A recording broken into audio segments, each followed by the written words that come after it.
Hello everyone, welcome to Unacademy. My name is Talveer Singh और स्वागत है सभी का आज की क्लास में। फटाफट से सारे के सारे स्टूडेंट्स आ जाइए।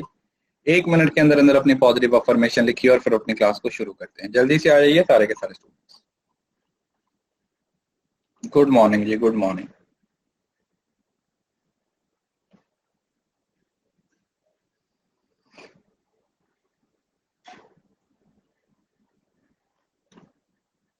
मैं बढ़िया हूं बच्चे, आप बताइए।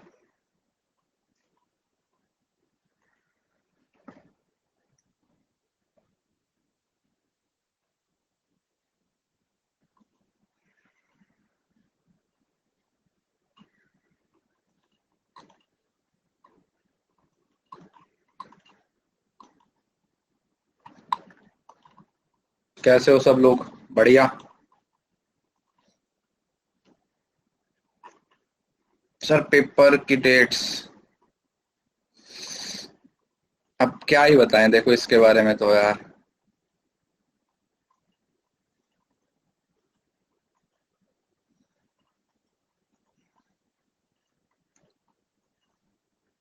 मेरे हिसाब से तो जुलाई में इन लोगों को एग्जाम ले लेना चाहिए, क्योंकि उसके बाद तो फिर थोड़ा ज्यादा ही वो हो जाएगा। समझ रहे हो ना? अभी ले लेंगे तो ज्यादा अच्छा है, क्योंकि जुलाई पता है क्या होता है। एक एक एक मोमेंटम होता है जो अभी आप लोगों का बना हुआ है। समझ रहे हो ना? वो मोमेंटम है, वो एकदम से क्या क्या हो जाता है ना, खराब हो जाता है। तो मुझे लगता है कि इनको ले लेना चाहिए, है ना। चलो कोई नहीं, देखते हैं।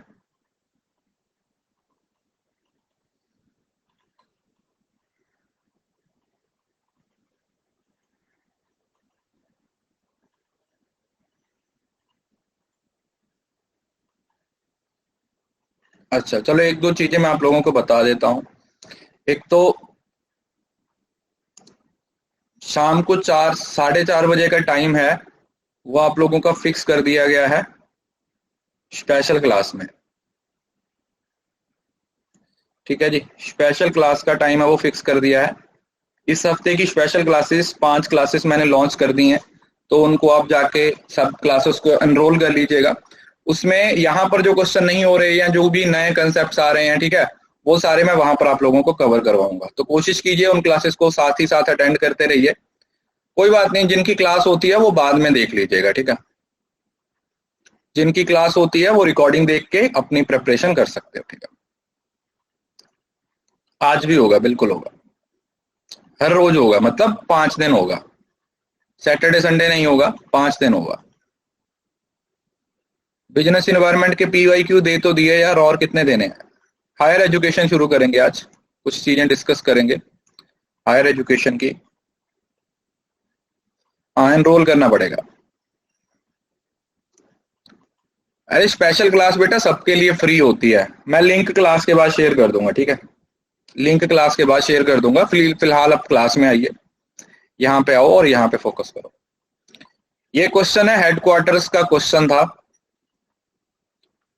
कि नैक NIEDA NDRI CDRI। अब आपके लिए इंपॉर्टेंट क्या था, जहां पर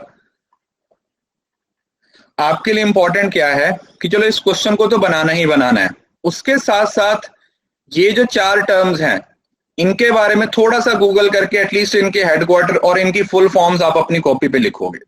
समझ आया? मैं आपको बताते रहूंगा कि कैसे कैसे आप लोगों ने चीजों पे काम करना है, किस तरीके से आप लोगों ने इन सारी चीजों को सही तरीके से यूज करना है। पीवाईक्यू बहुत ही ज्यादा इंपॉर्टेंट होने वाले हैं आप लोगों की हेल्प करने में, आप लोगों को सही तरीके से ये बताने में कि किस तरीके से आप लोग नंबर अच्छे से ले सकते हो, ठीक है। पीवाईक्यू का मतलब ये नहीं है कि हमने क्वेश्चन बना लिया तो बना लिया। उस क्वेश्चन से आपने सीखा क्या, ठीक है ना। उस क्वेश्चन से आपने सीखा क्या, और अगर वो आगे आएगा तो क्या आप उसको बना पाओगे या नहीं बना पाओगे। ठीक है जी, ये दो चीजें हैं वो आप लोगों ने अपने दिमाग में रखनी होती। चलो,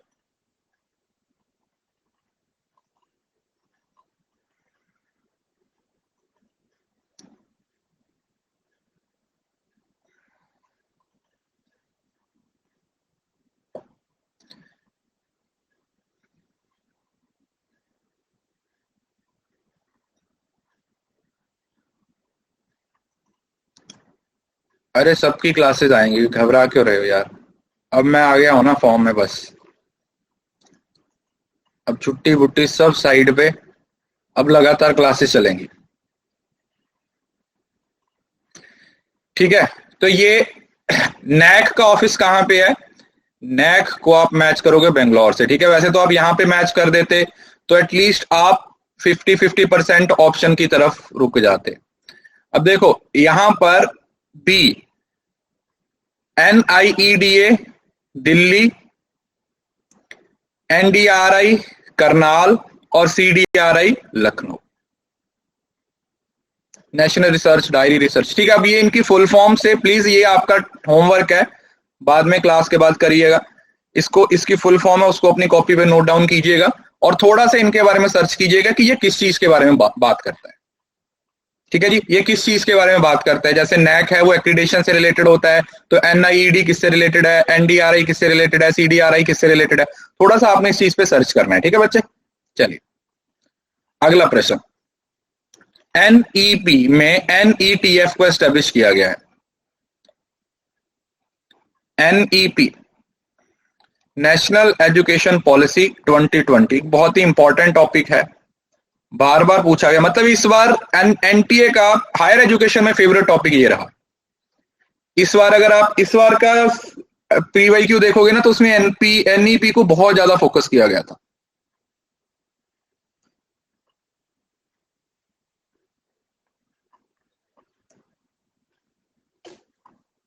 पढ़िए और इसका आंसर करने की कोशिश कीजिए।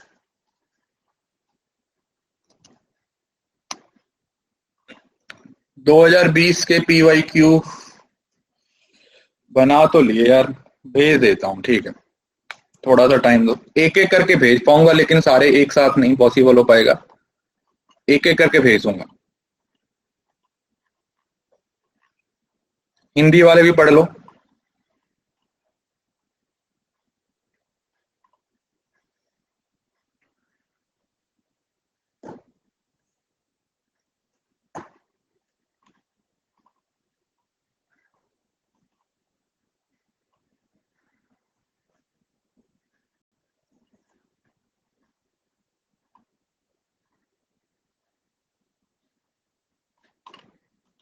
चलिए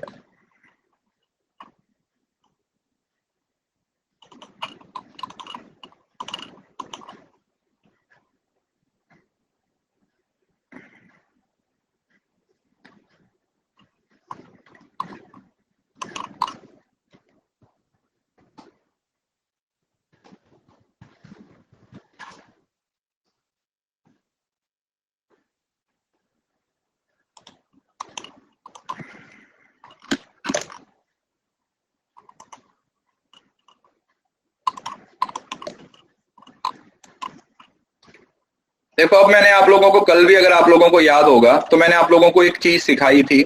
अगर आपने मेरी कम्युनिकेशन वाली मैराथन क्लास देखी है, तो वहां पर मैंने आप लोगों को कुछ चीजें बताई थी। अब ये जो इनका ऑफिशियल क्या बोलते हैं, यूनिवर्सिटी, चलो रुको, ये है ना, इसको अगर आप जूम करोगे ना, तो ये सारा NETF के बारे में डिटेल में लिखा हुआ है, नेशनल एजुकेशन टेक्नोलॉजी फॉर्म। ठीक है, मैंने इसकी PPT या PDF ऐड कर दिया। ठीक है, इसको आप बाद में पढ़ लीजिएगा। ठीक है, सिर्फ आपकी नॉलेज के लिए। तो अगर आप इसको ध्यान से देखते हो ना, तो अगर यहां से आपको पता चल जाता है कि ये टेक्नोलॉजी के बारे में बात करता है, it is talking something about technology. ठीक है, ये किसी तरीके से टेक्नोलॉजी के बारे में बात करता है। तो articulate new direction for research and innovation in technology, बिल्कुल होगा।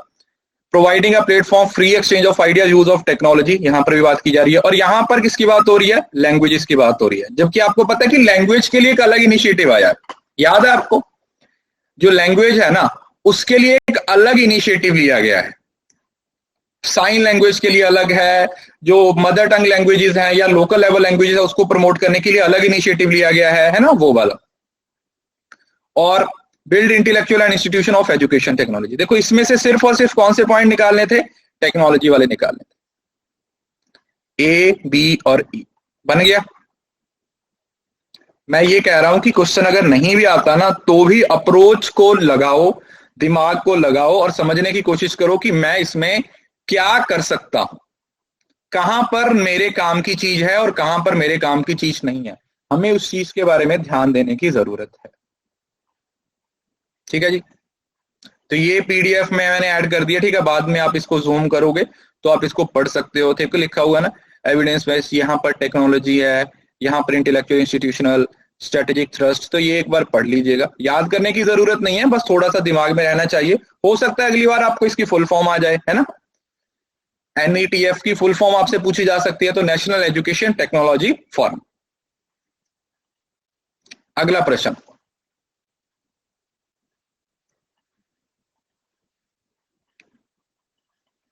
काफी आसान आ गया ये।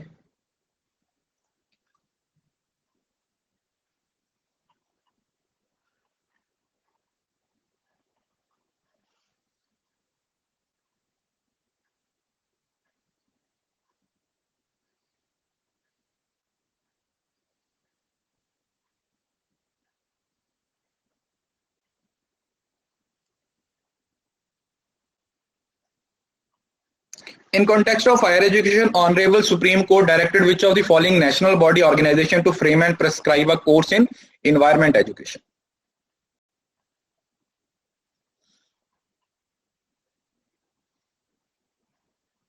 चलो, शुक्र है ये तो आता है।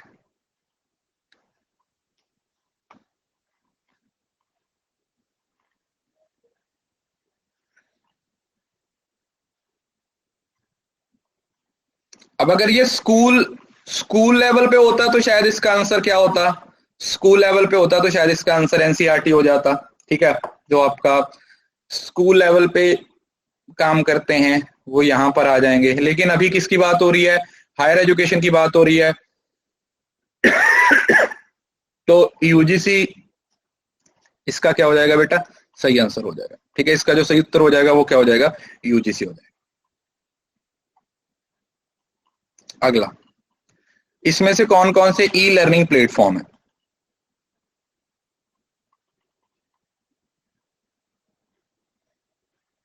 ई लर्निंग, देखो यहां पर ध्यान से पॉइंट पढ़ो, ई लर्निंग की बात हो रही है, मतलब जहां पर ऑनलाइन आप पढ़ सकते हो, ऑनलाइन आप सीख सकते हो।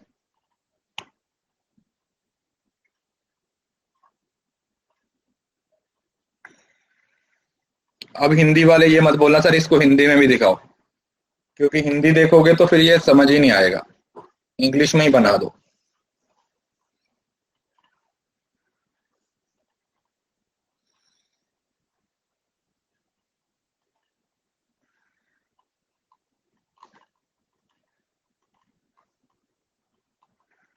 नहीं, तुम बोल के दिखाओ, फिर मैं तुम्हें बताता हूं।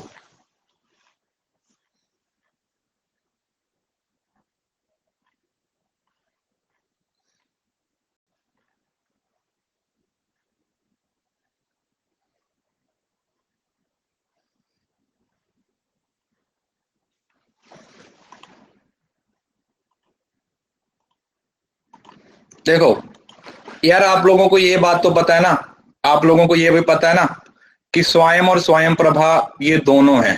तो जिस ऑप्शन में ए और सी एक साथ आ रहे हैं वो आपका आंसर हो जाएगा। अब परख क्या है, परख एक इनिशिएटिव है किसके अंडर, एनईपी के अंडर, एक्रीडेशन से रिलेटेड है, तो बी तो बिल्कुल ही नहीं आएगा। और जो दीक्षा है, सॉरी, ये जो मॉक्स है, ये आप लोगों के क्या, मैसिव ओपन ऑनलाइन कोर्स जैसे बात की जा रही है। अरे भाई सीखने वाला प्लेटफॉर्म की बात हो रही है बेटा, अब प्लेटफॉर्म, एक सीखने वाले प्लेटफॉर्म की बात हो रही है। तो यहां पर दीक्षा यहां पर सही है, ए सी और डी।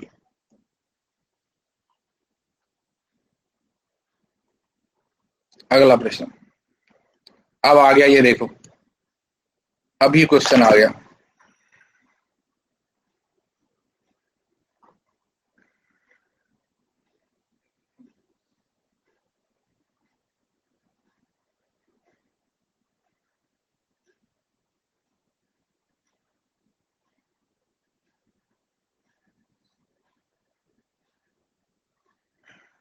अब देखो सीधा मैं फुल फॉर्म से क्वेश्चन बना के पूछा गया।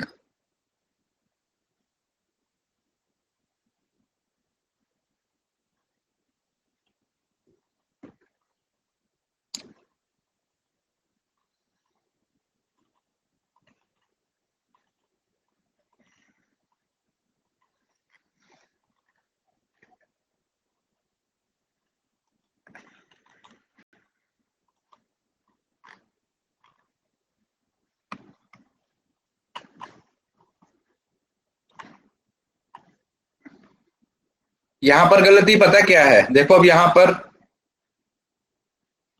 पर जो गलती है वो पता क्या है, वो आप लोगों ने पढ़ा नहीं।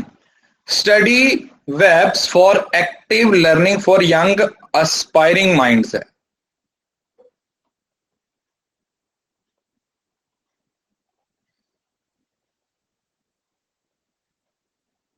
किसकी बात हो रही है? एस्पायरिंग माइंड्स की बात हो रही है। यहां पर आप लोगों ने गलती से बस ये देख लिया, यंग तक पढ़ा, आगे तो पढ़ा ही नहीं, फटाफट से बोलता है कि सर सरकारी ऑप्शन ही लगा देते हैं। हर जगह पर सरकारी ऑप्शन नहीं लगती बेटा, हर जगह पर सरकारी ऑप्शन मत लगाया करो, क्वेश्चन को ध्यान से पढ़ा करो। अगला क्वेश्चन, ये तो लॉजिकल रीजनिंग का आ गया, इसको छोड़ दो, ये टॉपिक अभी मुझे करवाना है आप लोगों को, कल कल या परसों करवाऊंगा। ये वाला नीति आयोग की फुल फॉर्म देखो, कितना आसान क्वेश्चन। नीति आयोग की फुल फॉर्म पूछ रहे हैं आपसे।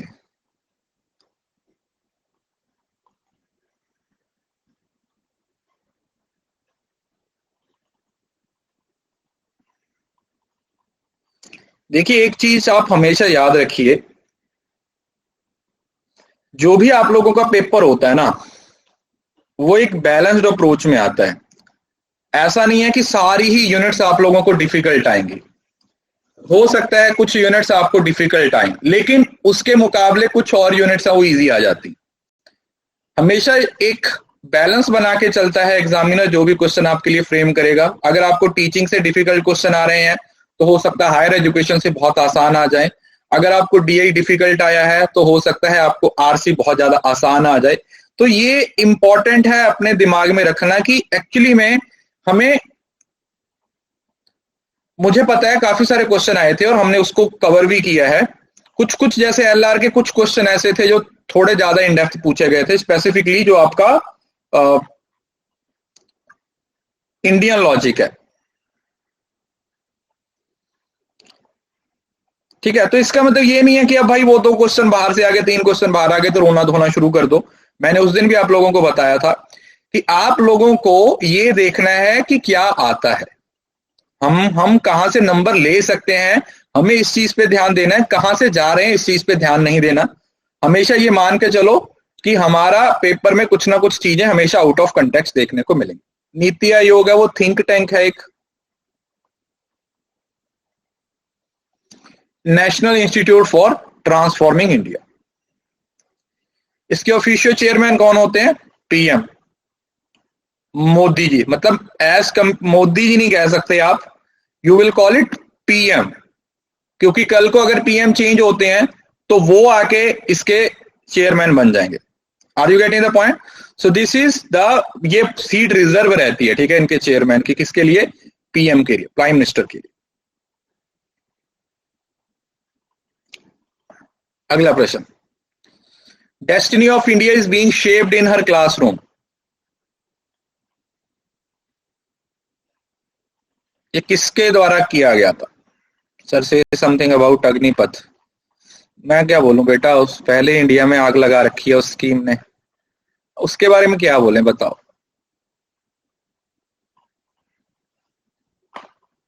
देख रहे हो इंडिया में कितना नुकसान हो रहा है, कितना कुछ हो रहा है, क्या ही बोले हम। अब क्यों हो रहा है, अभी क्या करें यार, चलो छोड़ो, हमें उस चीज के बारे में ज्यादा नहीं सोचना। हमें तो सिर्फ, अब सरकार है भाई,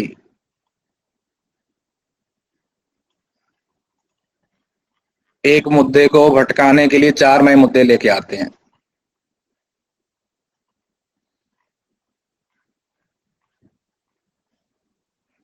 गलत बोल दे दिया क्या मैंने?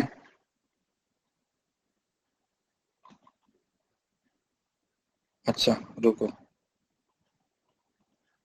रुको रुको, यहाँ पे था।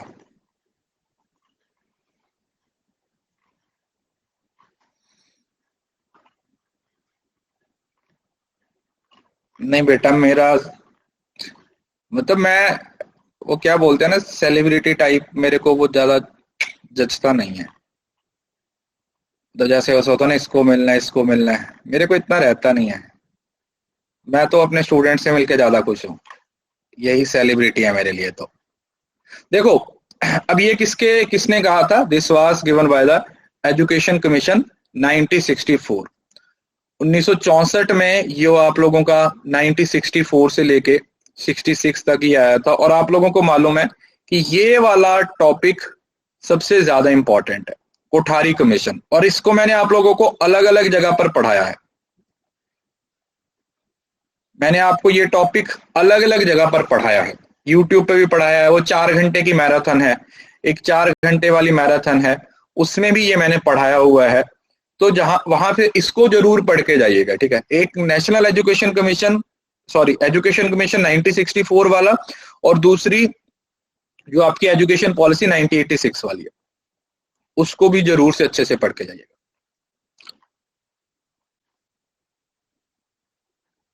ठीक है जी। अगला प्रश्न, ये क्वेश्चन बहुत ही इंपॉर्टेंट क्वेश्चन है, क्योंकि ये इस क्वेश्चन पे मैं स्टार पता क्यों लगा रहा हूं, क्योंकि ये क्वेश्चन आप लोगों को आने वाले पेपर में देखने को मिलेगा। मैं पहले ही बता रहा हूं, ये क्वेश्चन के जितने पॉइंट्स हैं ना, इसको नोट डाउन कर लेना, क्योंकि ये क्वेश्चन आपको डिट्टो देखने को मिलेगा। एक नहीं तो 4 अलग अलग क्वेश्चन बना के पूछे जा सकते हैं, क्योंकि इसमें बहुत ही सिंपल, मतलब मुझे इस तरीके के क्वेश्चन बहुत पसंद है, क्योंकि आपको सारे एजुकेशन सिस्टम का क्रक्स दिया हुआ है। आपको सारे सिस्टम्स का क्रक्स दिया हुआ है, जो कि आपको पता होना चाहिए। बहुत ही अच्छा क्वेश्चन है, आराम से पढ़िए और आंसर करने की कोशिश कीजिए।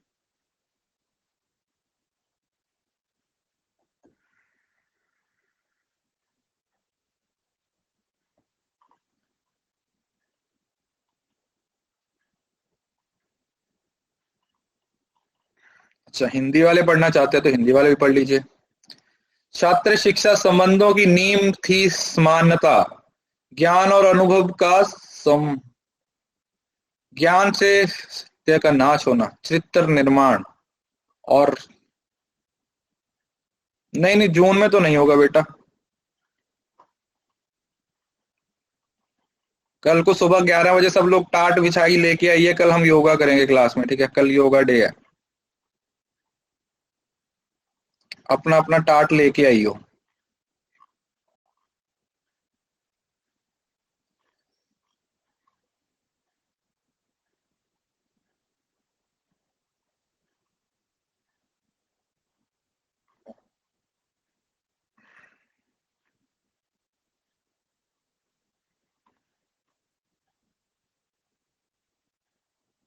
अब देखो यार, इसमें आप किसी को भी बना सकते थे। देखो सबसे सबसे पहले एजुकेशन सिस्टम कौन सा आया था? एंशियंट वैदिक एजुकेशन, या बी पोस्ट वैदिक एजुकेशन सिस्टम, ब्रह्मचर्यन एजुकेशन सिस्टम 4 था, और बुद्धिस्ट। अब किसके साथ मिला सकते थे? जैसे बुद्धिस्ट को मिला सकते थे, डी को 1 के साथ मिला सकते थे। डी को 1 के साथ मिलाया, यहीं से क्वेश्चन बन गया। और मैंने आपको इसका एक तरीका भी बताया था। वैसे तो ऑलमोस्ट इसमें सारी ऑप्शंस अलग अलग हैं। ये आ गया आप लोगों का कैरेक्टर बिल्डिंग पे, पोस्ट वाइप आउट फॉल्सीहुड और नॉलेज एंड एक्सपीरियंस। यहां पर मतलब एंशियंट वैदिक एजुकेशन में अगर कुछ थोड़ा सा और दिया होता यहां पर, लाइक वो क्या क्या बोलते थे उसको, मुक्ति वाला कंसेप्ट अगर होता तो शायद थोड़ा ज्यादा अच्छे से आप लोगों को पता चल जाता। लेकिन हाँ, जो ये वाली एजुकेशन सिस्टम थी ना, ये मैंने आपको बताया था ना, ये वाला एजुकेशन सिस्टम किसका था बेटा? दिस सिस्टम वाज, ये हिंदू फिलॉसफी के साथ रिलेटेड था, पता था। पहली बार हिंदू फिलॉसफी के बारे में बात की गई थी, कहां पर? यहां पर इस सिस्टम में आके पहली बार बात की गई थी। क्योंकि इससे पहले जितने भी सिस्टम आ रहे थे वो कहीं ना कहीं उसमें सेंटर कौन से एजुकेशन सिस्टम था? सेंटर में कौन सा एजुकेशन सिस्टम था? जितनी भी मोनेस्ट्रीज बनी हुई थी, जितने भी टेम्पल बने हुए थे, वो किससे रिलेटेड थे? वो बुद्धिज्म से रिलेटेड थे। किससे रिलेटेड थे? They were related with the Buddhist education. ये पहला मिथिला वाला, जहां पर सीता माता के बारे में हमने पढ़ा था, वो वाला पॉइंट वो यहां पर रिलेट करता है। कहां पर? ब्राह्मिक एजुकेशन, जिसमें कैरेक्टर बिल्डिंग और सेल्फ रियलाइजेशन के बारे में बात की गई। ठीक है जी, समझ में आया? यस, विदेहा वाला, यस। और ये तो बहुत ही प्यारा क्वेश्चन आ गया। NEP पेडागोजी कौन सी पेडागोजी की बात की गई? 53 22 53 34 25 34 25 32।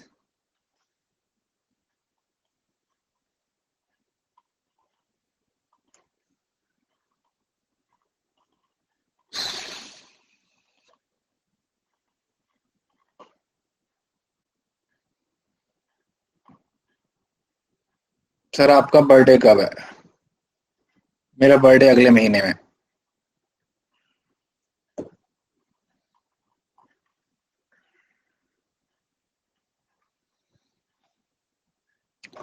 25 को।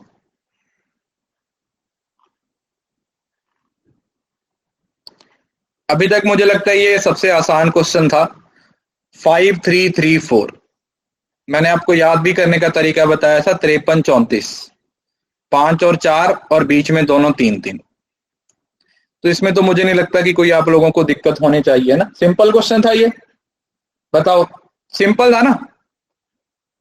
अब ये इस बार देखो, अब वही मैं आपको तरीका बता रहा हूं। क्वेश्चन ये समझने की कोशिश करना। अब अगर आपने सिर्फ ये सोच लिया कि सर ठीक है 5 3 3 4 रखे, अगली बार क्या बोल सकते हैं, वो आपसे पूछ सकते हैं कि ये जो पहले 5 साल का सिस्टम है इसको क्या बोला जाता है। अगले इनका नाम भी तो है ना, बताया था ना, preparatory stage, primary stage, secondary stage. तो हो सकता है अगले 3 साल वाले का नाम पूछ ले आप लोगों से, उससे अगले 3 वालों का नाम आप लोगों से पूछा जाए, और उससे अगले जो 4 साल का नाम है वो आपसे पूछा जाए। समझ रहे हो ना। तो PYQ में इन सारी चीजों पे आप लोगों ने ज्यादा ध्यान देना है। You have to be very much clear about all these things. आपको इन चीजों के बारे में एकदम से क्लियर होना चाहिए कि किस तरीके से क्वेश्चन पूछा जा सकता है। ठीक है जी। अगला प्रश्न। इस तरीके के क्वेश्चन आप लोग देखो कहीं पे होते नहीं है, बस आप लोगों ने लॉजिक लगा के बनाना होता है। मैं ऐड कर देता हूं, साक्षी ने भेजा तो है। हाँ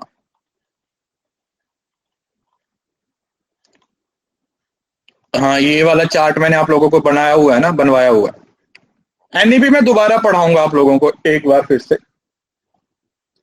I will be teaching NEP again. एक बार फिर से NEP में आप लोगों को पढ़ाऊंगा। अब देखो ये वाला जो क्वेश्चन होता है ना बेटा, इसमें ये क्वेश्चन में हम हमें कुछ मतलब हमने कुछ पढ़ा नहीं होता। बस ये है कि थोड़ा सा हमें बस ऑप्शन के हिसाब से चलना होता है, कॉमन सेंस के हिसाब से चलना होता है। इंग्लिश था, हिंदी में पढ़ लीजिए।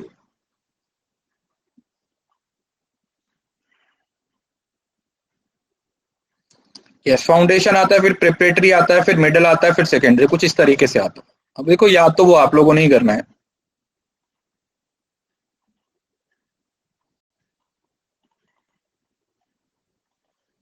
चलो आंसर कीजिए, सिंपल सा क्वेश्चन है।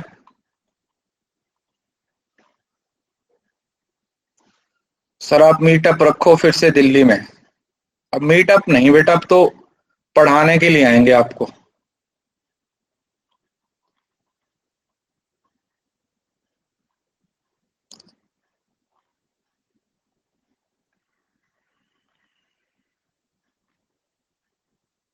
जी मैं पंजाब में।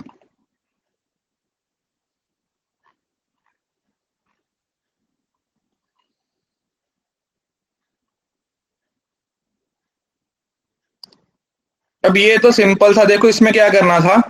एकेडमिक, फाइनेंशियल और एडमिनिस्ट्रेटिव ऑटोनॉमी का होना जरूरी है।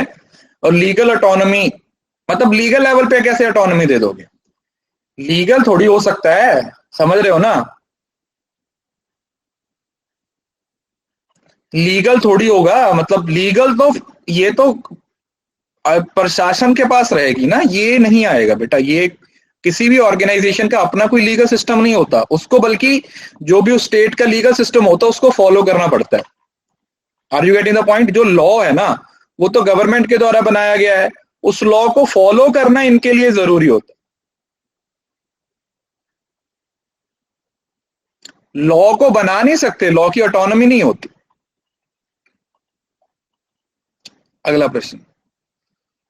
एनईपी, बहुत ही प्यारा क्वेश्चन, बिल्कुल सिंपल क्वेश्चन। ये वाला क्वेश्चन है बेटा गलत है, इसको सही कर लीजिएगा। ये 166 वाला मैं करवा दूंगा इसको, पीपीटी में ये ना थोड़ी इसकी मिस्टेक हो रखी है। सर एडमिट कार्ड कब आएंगे?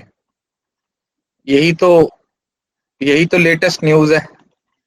कौन सी फिल्म में बोलते हैं वो? अरे ये तो लेटेस्ट न्यूज है। एक मूवी थी बहुत देर पहले देखी थी, उसमें ऐसा डायलॉग था, टार्जन द वंडर कार। बड़ा बेवकूफ बनाया ना उस मूवी ने भी लोगों को। पंजाब में बेटा, खन्ना में, लुधियाना के पास। ये तो सिंपल सा देखो बेटा, जो स्कूल है pre school to secondary level तक 100% 2030 तक था, और हायर एजुकेशन में 50% की बात की गई थी कब तक? 2035 तक। ये दोनों पॉइंट, जीईआर बहुत ही इंपॉर्टेंट पॉइंट है, बहुत ही इंपॉर्टेंट पॉइंट है, ये आप लोगों को पता होना चाहिए। और जीईआर स्टैंड फॉर, क्या बोलते हैं इसको? अरे जेंडर इक्विटी रेशो नहीं है यार, ग्रॉस एनरोलमेंट रेशो। ये कौन सा नया टर्म निकाल दिया?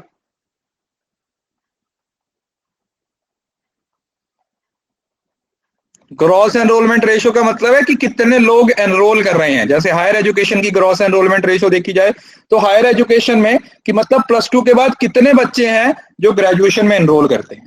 और इस टाइम पे हमारी ये जो जीईआर है वो कोई ज्यादा अच्छी नहीं है। इस टाइम पे हमारी जो जीईआर है वो खराब चल रही है, और इसको हम बढ़ाने की कोशिश कर रहे हैं। लो, कितना इजी क्वेश्चन आ गया देखो। चेयरमैन कौन था यूनिवर्सिटी एजुकेशन कमीशन का?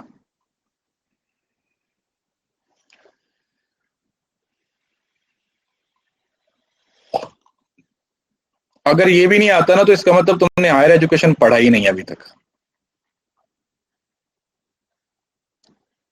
टीचर्स डे,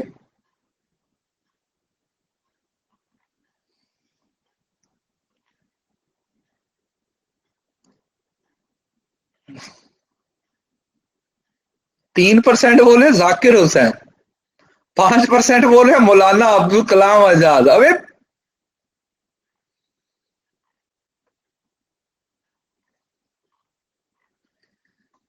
कसम से बोल रहा हूं, इतना दिल करता है ना तुम लोगों को पीटने के लिए। ये 1948 भी तो साथ में हिंट दिया हुआ था, इतना बड़ा हिंट दिया हुआ था। पहला कमीशन था इंडिया की इंडिपेंडेंस के बाद। किसका कमीशन था? राधा कृष्णन कमीशन। राधा कृष्णन कमीशन।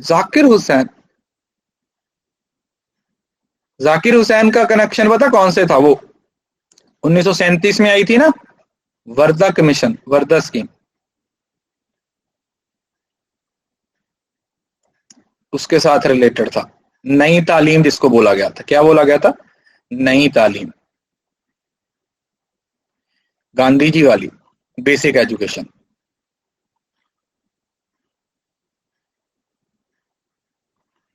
अगला, ओ ले क्या इस तरीके के क्वेश्चन भी पूछे गए थे आपको? ये कौन सा यार, इसका आंसर गलत है या सही है? The first regulatory India setup under the rubrics of, let me just check. मुझे इसके आंसर में कुछ दिक्कत लगती है।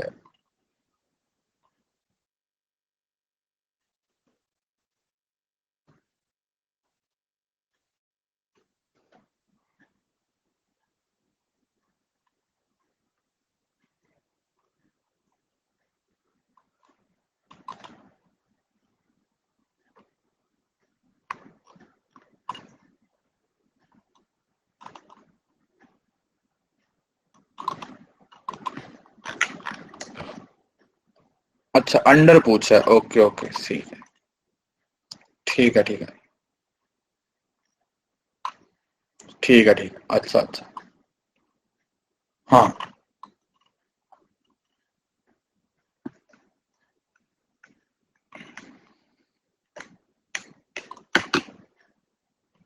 मेडिकल काउंसिल 1933 के आसपास बनाया गया और 1934 में इसने वर्किंग शुरू की थी। ठीक है जी, तो ये इसका सही उत्तर है। सबसे पहले फर्स्ट रेगुलेटरी बॉडी एमसीआई, इसके अंडर यहां पर 2-3 काउंसिल्स के बारे में बात की गई थी। अगला question, for maintenance of standard of teaching, examination and research and coordination of university, which of the following section of university UGC act should be referred to? बता तो दिया बेटा, मेडिकल काउंसिल ऑफ इंडिया।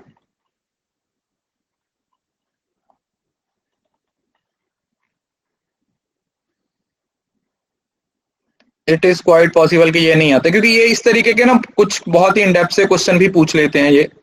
तो अगर आपने थोड़ा बहुत पढ़ा हुआ है तो बन जाएगा, लेकिन वैसे बन जाना चाहिए यार मेरे हिसाब से। अगर आप थोड़ा सा याद करोगे ना पुरानी क्लासेस के बारे में, तो वहां पर एक सेक्शन बहुत बार आया था, अगर आप लोगों को याद होगा। प्लीज कमेंट में आंसर मत करो बेटा, जिसमें कॉलेजेस के बारे में, स्टैंडर्ड्स के बारे में बात की गई थी।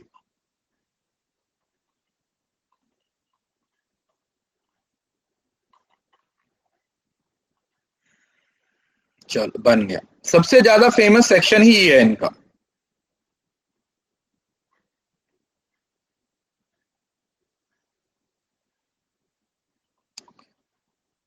सेक्शन 12, सेक्शन 12 के बारे में बात की गई थी, धारा 12, याद रखिए सेक्शन 12। और फिर उसका 12 बी वाला भी पढ़ाया था ना, कि जिसको ग्रांट्स नहीं देती है यूजीसी के द्वारा, वो वाला बी और बी एफ। ठीक है, वो याद करके अच्छे से पढ़ लेना दोबारा। अगला प्रश्न, apex advisory and non statutory body, इसमें से कौन सी बॉडी है वो नॉन स्टैट्यूटरी है? बहुत ही आसान है, बाकी सब स्टैट्यूटरी बॉडीज हैं, एक को छोड़ दिया जाए तो।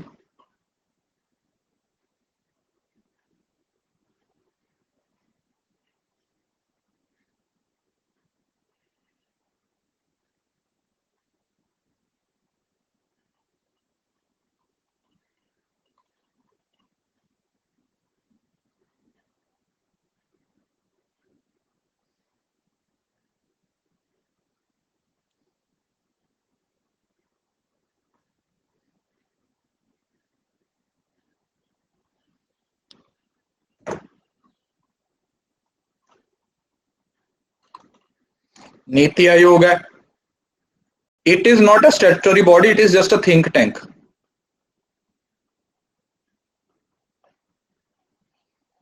NITI Aayog is a think tank. और ये इसने किसको रिप्लेस किया?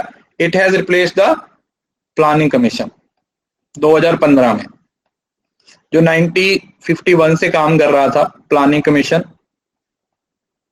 5 ईयर प्लान बनते थे ना पहले,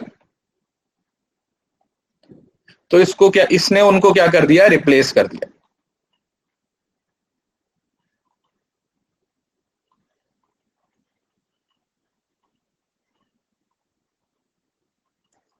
ये आसान आ गया, डिजिटल इनिशिएटिव है। कमेंट में आंसर मत करो बेटा, मैं फिर से बोल रहा हूं।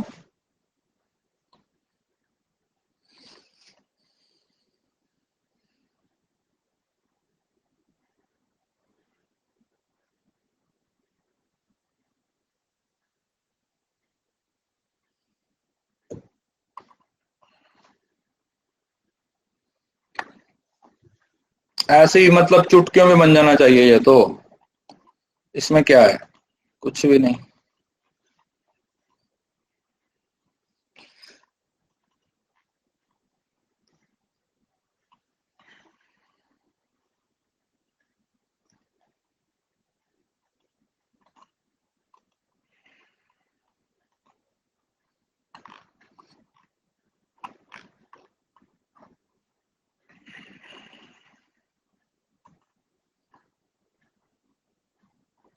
था ही नहीं इसमें कुछ, किसको देखो, यहां पर डीटीएच लिखा हुआ था, direct to home. Direct to home करते तो स्वयं प्रभा को मैच कर देते डीटीएच के साथ। तो जैसे ही आप लोग बी को 4 के साथ मैच करते तो आंसर आ जाता आपका। या फिर आप देख लो स्वयं प्रभा मॉक के अंडर काम करता है, डिजी लॉकर है वो आप लोगों के सर्टिफिकेट्स, और एनएडी नेशनल एकेडमिक।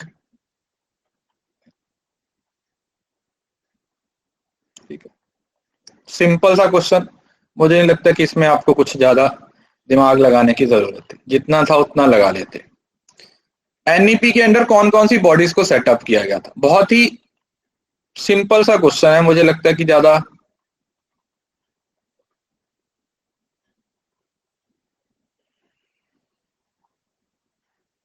ये तो आना चाहिए। अब देखो ऑप्शन बेस्ड क्वेश्चन है,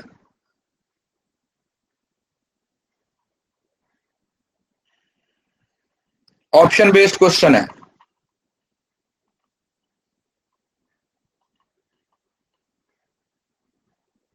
इनको याद थोड़ी रखना बेटा, याद थोड़ी करना है, ये तो लॉजिकली बनने वाले क्वेश्चन है।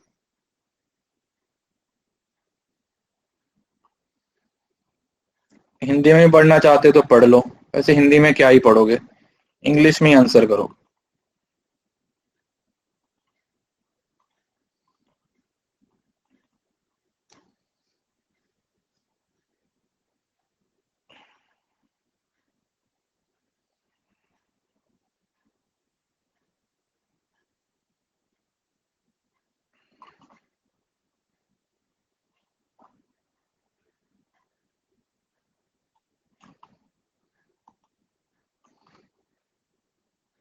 यार अब इसमें स्टेट स्कूल स्टैंडर्ड अथॉरिटी ना, एनटीए क्या आया था इसके अंडर, और नीति आयोग दोनों ही नहीं आए थे, तो डी और ई को डी इलिमिनेट करो बस। परख भी आया था, आईआईटीआई भी आया था, और एसएसए भी आया था। अब ये आप लोगों को इनकी फुल फॉर्म्स भी याद रखनी है, मैंने आपको पहले बताया था एनईपी में बहुत सारी फुल फॉर्म्स आई हुई हैं, तो उसको आपने जरूर से याद करना है। एनईपी एक इंपॉर्टेंट टॉपिक है, it is a burning topic, जो आने वाले पेपर में भी आपको बहुत सारे क्वेश्चन देखने को मिलेंगे। NEP is an important topic, NEP is important topic. अभी बताया था यस, नीति आयोग कब आया था, 2015 में, तो आप कैसे बोल सकते हो, और एनईपी आई 2020 में, तो जो चीज 2020 में आई है उसके अंदर 2015 वाली चीज थोड़ी आएगी।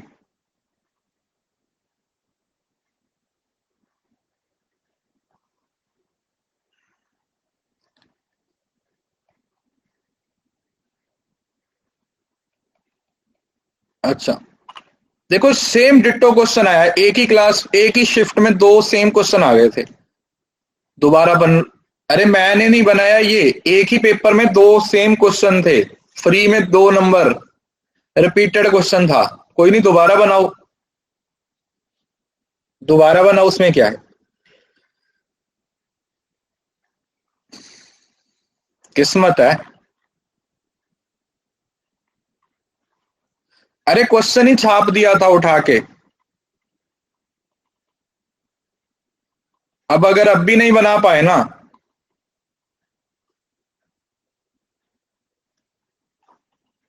लानत बेशुमार।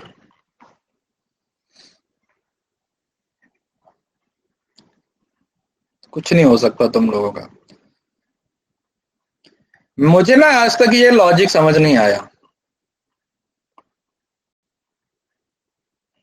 कि ये जानबूझ के गलत करते हैं या इनको समझ नहीं लगता, या मतलब मैं आज तक लॉजिक समझ नहीं पाया।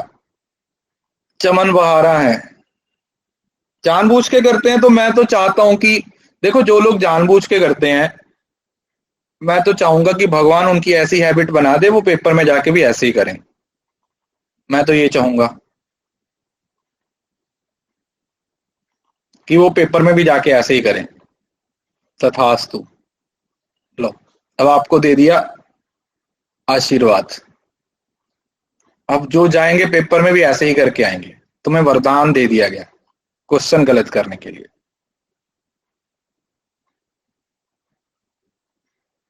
अब मैं इसको दोबारा एक्सप्लेन नहीं करूंगा, ये हम ऑलरेडी कर चुके हैं, एक ही पेपर में दो सेम डिट्टो क्वेश्चन आए हुए थे।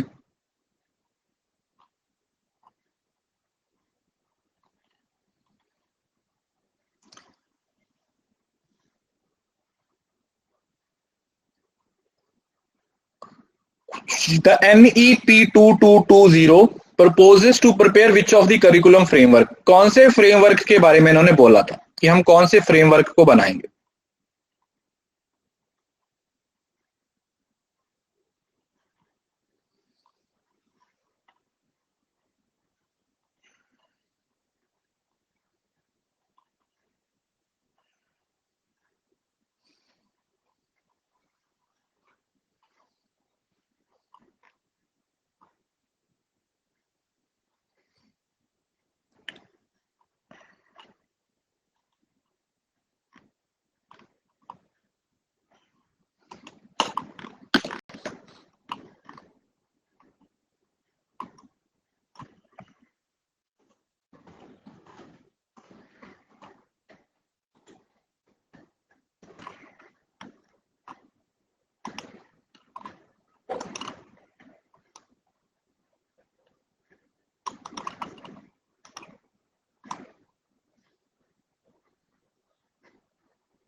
चलो आंसर करो।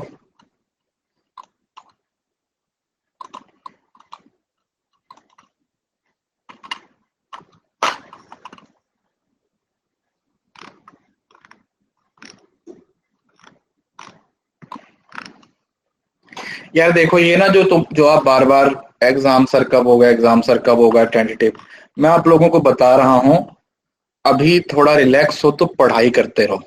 जैसी एग्जाम की डेट आई ना, तुम लोगों की जो हालत होने वाली है वो तुम्हें ही नहीं पता है। इस वजह से जब तक एग्जाम की डेट नहीं आती है, जस्ट बी रिलैक्स, क्योंकि एक बार एग्जाम की डेट आ गई तो आप लोगों के तोते भी उड़ जाएंगे और मोर भी उड़ जाएंगे, मैं पहले बता रहा हूं। देखो ये जो करिकुलम फ्रेमवर्क था उसमें हमारे पास 4 तरीके के फ्रेमवर्क की बात की गई थी। स्कूल के लिए, टीचर के लिए, अडल्ट एजुकेशन के लिए और अर्ली चाइल्डहुड केयर एजुकेशन के लिए। याद रखिए ये 4 हैं, स्कूल, टीचर, अडल्ट और अर्ली चाइल्डहुड, ये 4 तरीके के हैं। ठीक है जी। तो इसमें ना तो टेक्निकल एजुकेशन के बारे में कुछ बोला गया था और ना ही वोकेशनल एजुकेशन के बारे में कुछ बोला गया। क्लियर है जी? याद रखिएगा, क्योंकि सीरियसली ये मे भी आप लोगों को बहुत जल्दी हो पेपर की, हम चाहते तो हम भी हैं कि पेपर जल्दी हो जाए, लेकिन ये वाला जो टाइम है ना ये दोबारा नहीं आएगा। ये जो आप एकदम से चिंता फ्री होके पढ़ रहे हो ना, एग्जाम की डेट आ गई तो चिंता बढ़ने वाली है आप लोगों की, आपको भी पता है। टेंशन इंक्रीज हो जाती है क्योंकि एक डेट फिक्स कर दी जाती है, फिर आप डेज काउंट करते हो, फिर आप बोलते हो यार आज से 25 दिन के बाद पेपर है, 24 रह गए, 23 रह गए, इस तरीके से होता है।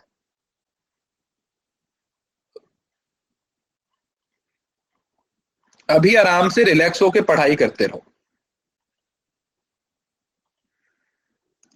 यूजीसी का फर्स्ट चेयरमैन कौन था? ये हमने क्लास में बहुत बार पढ़ा हुआ है।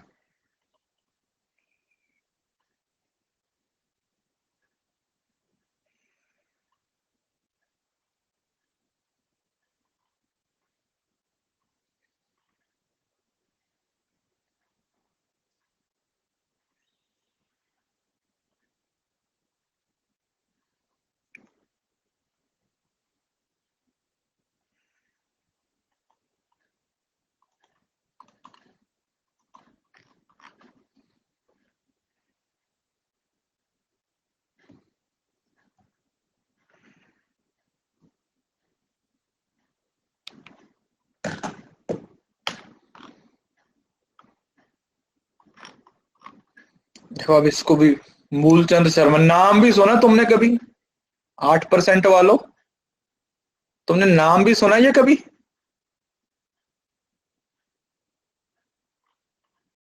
अब तो तुम्हें तो मैंने कहना ही छोड़ दिया यार। जब ऐसे ऐसे क्वेश्चन ऐसे आप ऑप्शन में लगाते हो ना, तो मैं पता क्या करता हूं, मैं पंचायत में वो सतीश रे वाला डायलॉग याद रख लेता हूँ। जब वो भैंस के आगे बीन बजाता है ना ऐसे ऐसे और उसे बोलता है फोटो क्लिक कर, मेरे को सेम टू सेम वैसा ही लगना शुरू हो जाता है कि यार इन पे असर तो हो ही नहीं रहा। 12 क्लासेस हो चुकी हैं, मैं बार बार बोल रहा हूं कि बेटा ध्यान से, ये है, लेकिन कोई असर ही नहीं हो रहा, कोई फर्क ही नहीं पड़ रहा। और अब इस बार पूछा जा सकता है आपसे क्वेश्चन कि इस टाइम पे हमारे जो यूजीसी के चेयरमैन है वो कौन है, अभी करंट वाले पूछा जा सकता है। जगदीश कुमार।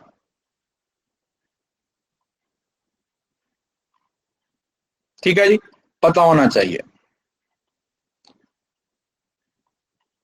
अगला प्रश्न, ये मैंने आप लोगों को काफी बार पढ़ाया है, काफी बार हमने पेपर में, यहाँ पे मैराथन वगैरह में भी हमने ये काफी बार पढ़ा टॉपिक। ये टॉपिक मैराथन्स में भी काफी बार आया है और हमने वैसे भी काफी बार पढ़ा हुआ है।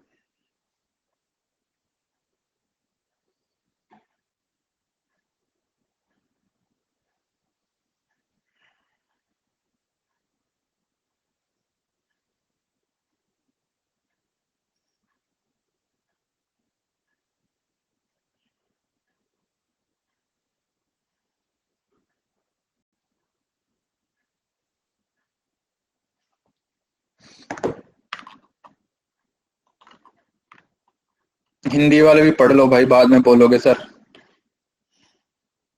मूल्य संग्रह, मूल्य मूल्यांकन, मूल्य स्पष्टीकरण, मूल्य समेकन।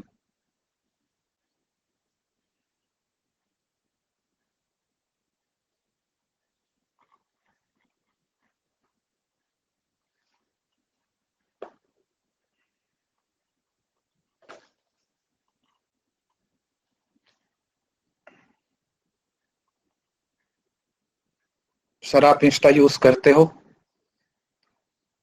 इंस्टा पे आईडी है मेरी, ऑफिशियल तलवीर के नाम से सर्च करोगे तो मिल जाएगी। ज्यादा फॉलोअर नहीं है क्योंकि मैं ज्यादा इस्तेमाल नहीं करता, सिर्फ 1 लाख फॉलोअर है वहां पे। नहीं नहीं भाई, रील्स रील्स मेरे को इतना आता नहीं है यार, मेरी आईडी में तुम्हें ज्यादा कुछ मिलेगा नहीं।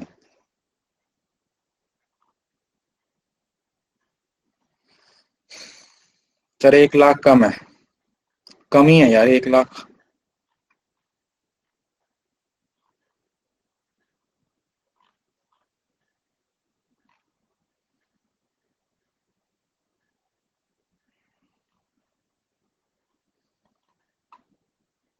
चलिए, अब ये क्वेश्चन हमने काफी बार पढ़ा हुआ है। सो फर्स्ट क्या होता है, एक्विजिशन हो रही है, यहां से लेके आप एक्विजिशन की बात करोगे, acquired from the number of communities पे।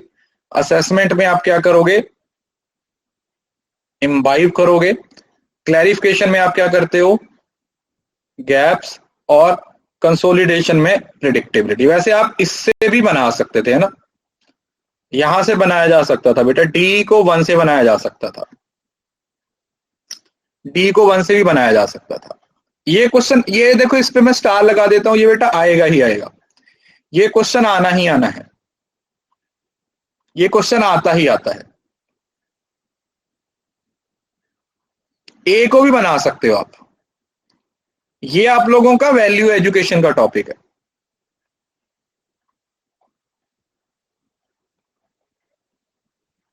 Value education. नेक्स्ट, ये भी आप लोगों को पढ़ाया हुआ है, ये भी आप लोगों का एनईपी से है। मुझे लगता है एनईपी की क्लास लेनी चाहिए ना,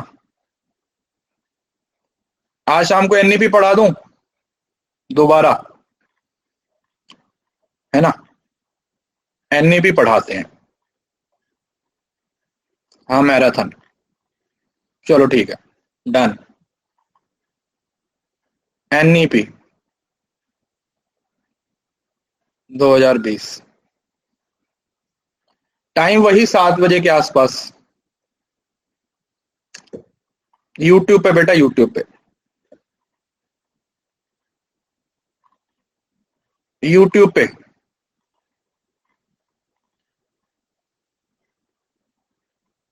सर 40 बजते हैं क्या? मम्मी से पंगा लेके देखो 50 भी बचते हैं।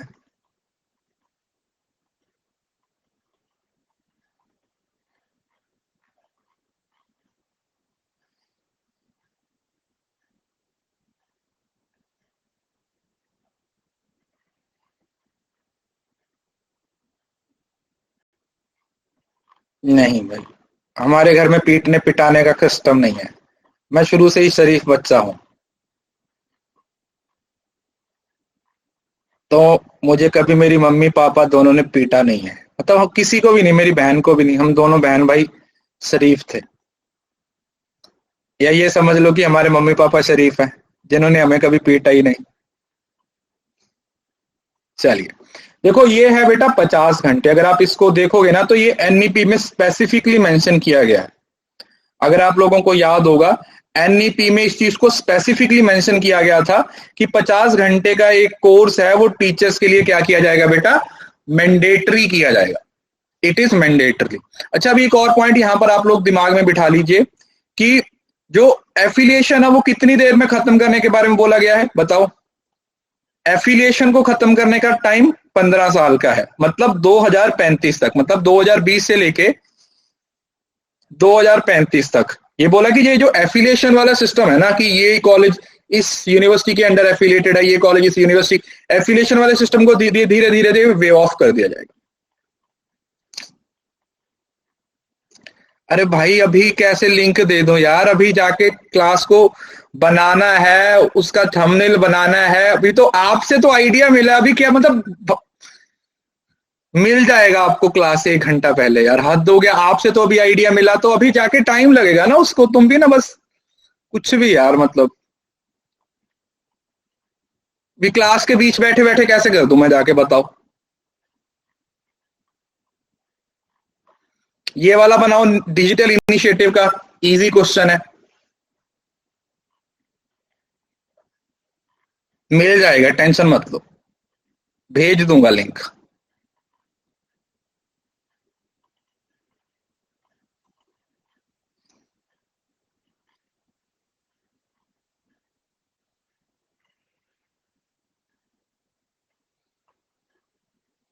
स्पेशल क्लास भी है बेटा 4:30 बजे, 4:30 बजे स्पेशल क्लास भी है। उसमें अभी ये जो यहाँ पर जो आपके क्वेश्चन रह गए हैं, जो कंसेप्ट नए आए हुए हैं, वो सारे उसमें पढ़ेंगे। टीचिंग से ही शुरू करेंगे फर्स्ट पेपर की। पेपर 2 कॉमर्स की एक आधे दिन में रिकॉर्डिंग्स आपको मिलनी शुरू हो जाएंगी, उस पर भी काम चल रहा है। हो सकता है कल से आप लोगों को वो रिकॉर्डिंग्स मिलनी शुरू हो जाएगी। हाँ हाँ, अनअकैडमी पे लाइव, अभी तो पेपर 1 की।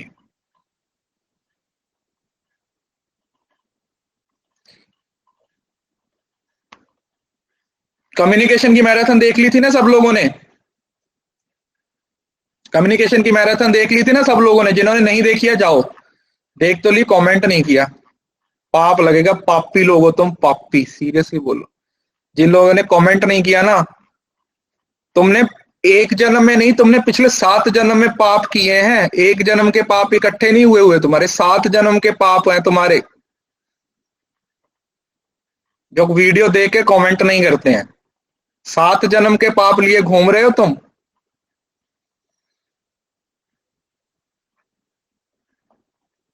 तो ये बेटा सिंपल सा क्वेश्चन देखो ध्यान से। एनएडी, नेशनल एकेडमिक डिपॉजिटरी, जहां पर आप लोग अपनी डिग्री मार्कशीट्स है उसको आप क्या कर सकते हो, सेव कर सकते हो। B4 NDL, national digital library वाला टॉपिक है जो आप लोगों का ये वाला आएगा, repository of learning resource, one single window के थ्रू हो सकता है। सी को 2 से मिला सकते हो, open software, open source software है। और फॉसिस, ये आपका proprietary software in the education. याद रखिएगा, प्रोप्राइटरी सॉफ्टवेयर पे जो डिपेंडेंस है वो आपकी कम होनी चाहिए।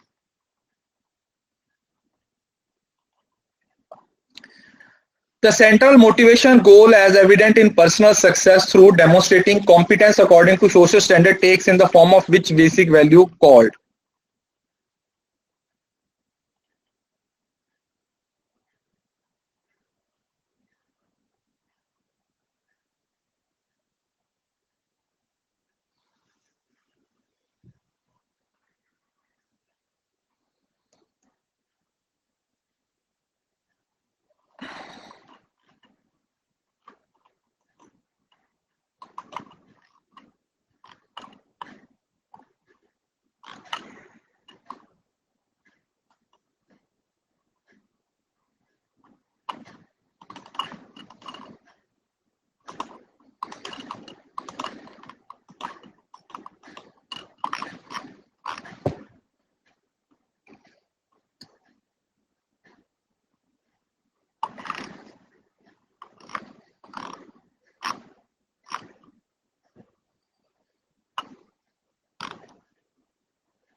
बेटा एक इंडिविजुअल यूनिट्स के कोर्स है, इंडिविजुअल यूनिट्स देखिए।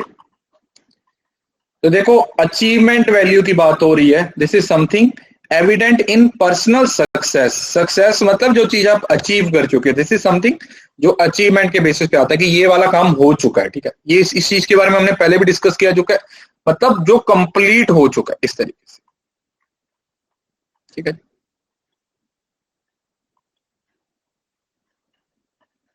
Gender parity index in higher education in India is, ये क्वेश्चन ड्रॉप हुआ था ना शायद, मुझे लगता है।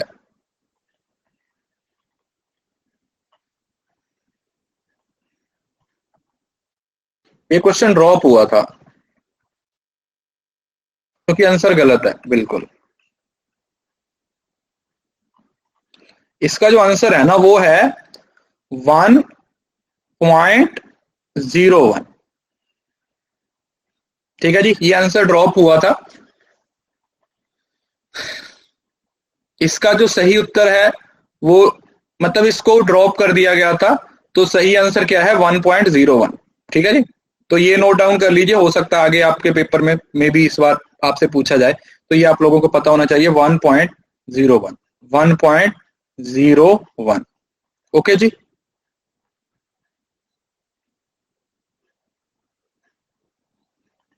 अगला, कौन कौन सी यूनिवर्सिटीज हैं जिसको यूनेस्को का हेरिटेज साइट बना दिया गया, मतलब जिसको यूनेस्को के द्वारा घोषित किया गया है यूनेस्को साइट्स। रिफ्रेश कर लीजिए, मेरी तरफ से तो स्लाइड चेंज हो गई है बेटा।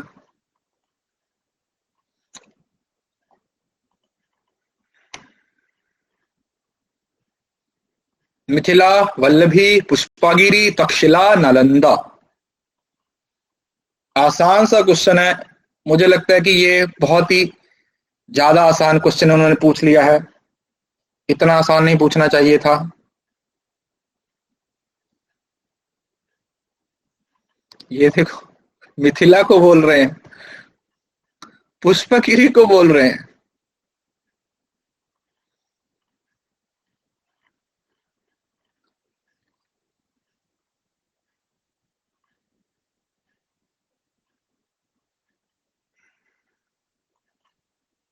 मुफ्त के 2 नंबर थे। अब देखो इससे पहले पूछा गया था जैसे ये वाला ना, ये 2009 में बोला गया था, लेकिन ये 2015 में मिला था इसको, और तक्षशिला को 1980 में। आपने देखा हायर एजुकेशन के क्वेश्चन इजी थे, समझ रहे हो ना। हायर एजुकेशन की जितने भी क्वेश्चन ऑलमोस्ट 90% इजी क्वेश्चन थे, उसमें कुछ भी ऐसा नहीं था कि वो बहुत कुछ बढ़ा चढ़ा के पूछ लिया गया था, तो थोड़ा सा इजी था। उसी तरीके से वो उसको क्या कर रहे हैं, वो कंपनसेट कर देते हैं, उसको थोड़ा कंपनसेट कर दिया जाता है।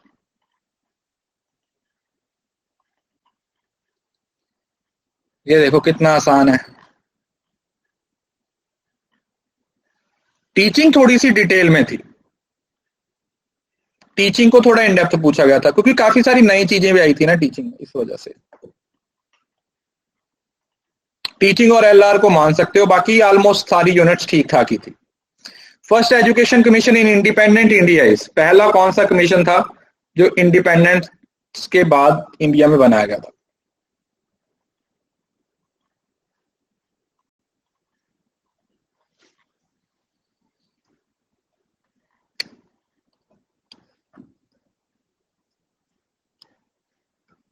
सौ % आएगा। और कुछ?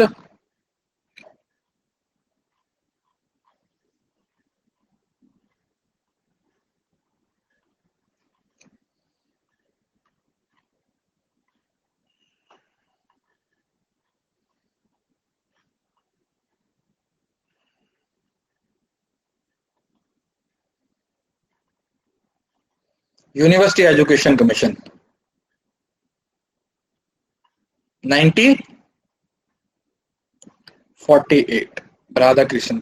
अब ये इसी वजह से बोलते हैं कि भाई जो पहले के क्वेश्चन बनाए होते हैं ना, उनको ऐसे यहां से डाल के यहां पर मत निकाल दिया करो, उनको पढ़ा करो, उनको समझा करो, उनको नोट डाउन किया करो कि उसमें से कौन से काम की,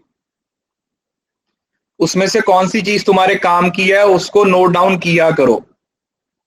मतलब मैं आपको बता रहा हूं यार, अगर आप इस तरीके के क्वेश्चन भी गलत कर रहे हो ना, और पेपर में आप इस तरीके के क्वेश्चन गलत करके फेल हो रहे हो, तो इसमें एंटी का कोई कसूर नहीं है। वो एकदम से मासूम है, वो एकदम से, उनका कोई कसूर नहीं है, वो निर्दोष है। सीरियसली बोल रहा हूं, वो एकदम से निर्दोष है। अगर तुम इस वजह से फेल हो रहे हो ना, तो वो एकदम से निर्दोष है। दोषी तुम हो।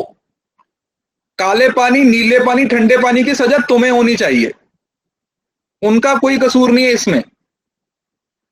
क्योंकि उन्होंने जिस तरीके के क्वेश्चन बनाए हुए हैं ना, अगर आपने सिर्फ ओवरव्यू भी लिया हुआ है, मतलब अगर आपने ओवरव्यू भी लिया हुआ है ना थोड़ा बहुत, तो भी आप इस क्वेश्चन को बना सकते हो, लेकिन नहीं।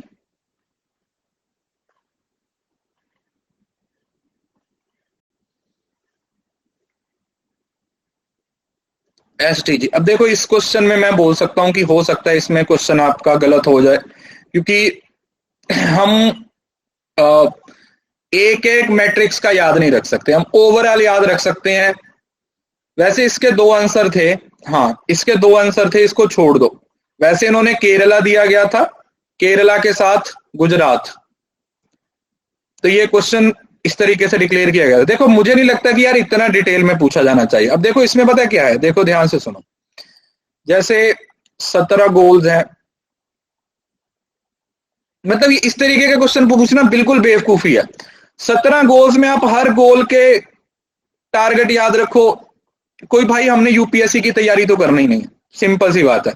मतलब 17 गोल्स हैं और हर गोल में हम ये याद रखेंगे कि कौन से गोल में कौन सा स्टेट आ गया, कौन सा स्टेट पीछे है।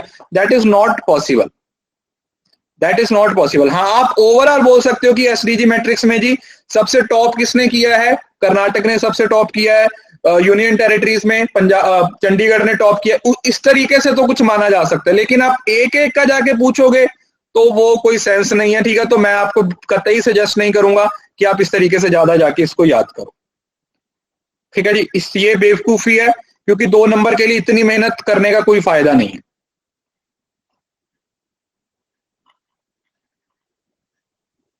ठीक है जी, इस वजह से। अगला, इसमें से कौन सी सेंट्रल यूनिवर्सिटीज है?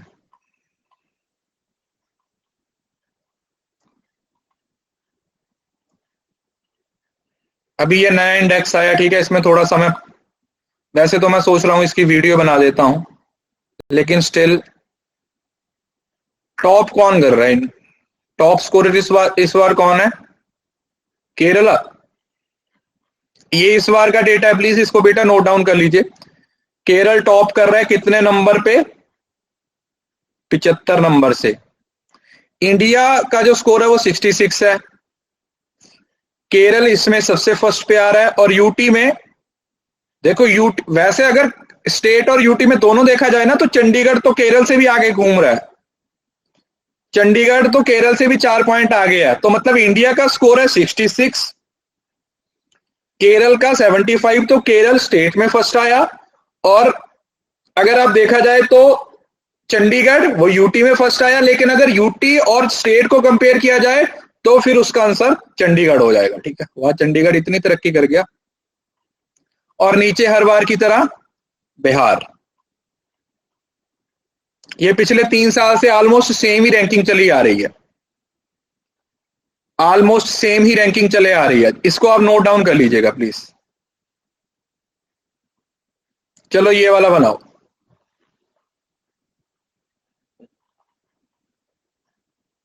हरियाणा कहाँ है सर? पंजाब के बिल्कुल बगल में। ये क्वेश्चन भी ड्रॉप हुआ था ना,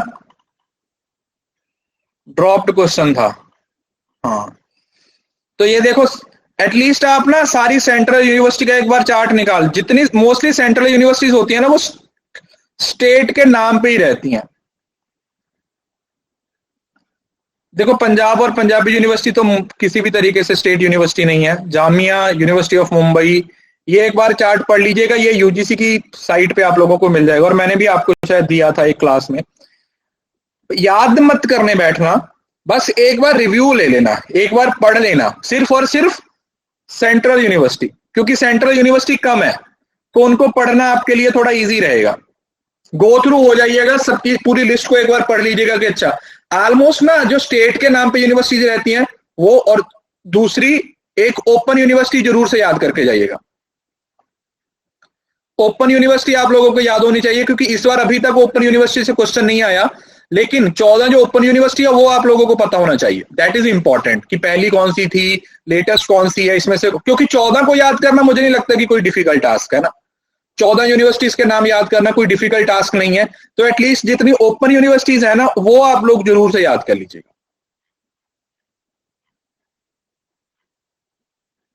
ठीक है,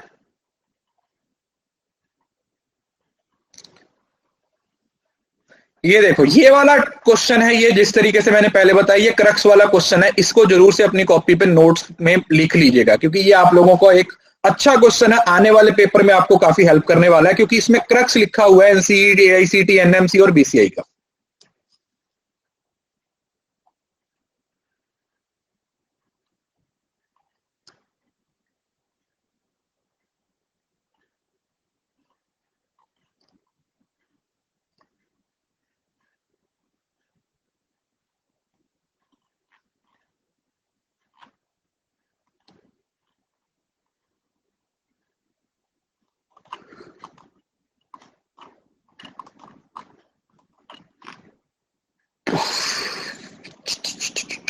अस्सी प्रतिशत ये कैसे हुआ बे?